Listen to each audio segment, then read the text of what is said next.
Welcome to Guide Guru. We hope this video helps. You'll begin by finding the archived message so you can restore it quickly. Open the email client and sign in. Search with sender, subject, or a unique phrase.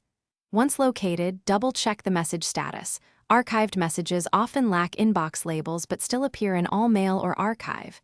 If you can see it, select it now. If not, broaden the search with date filters or alternate keywords.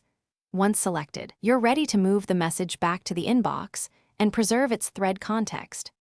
Next, actively move the message into the inbox so it behaves like a new mail item. On desktop, select the email and click Move to Inbox or remove the archive label. On mobile, open the message and use the three-dot menu to place it in Inbox. Make sure any existing filters, rules, or automatic labels won't immediately archive it again. Edit or disable those rules if necessary.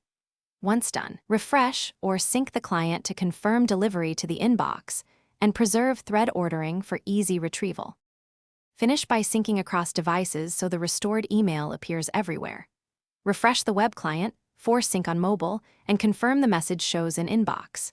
If it gets re-archived immediately, inspect filters, forwarding rules, or connected apps that auto-manage mail.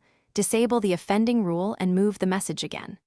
As a quick safeguard, mark the message as important or star it. And remember, many clients offer an undo toast for a few seconds, which is the fastest way to reverse accidental moves. Thanks for watching. Consider subscribing if we helped you today.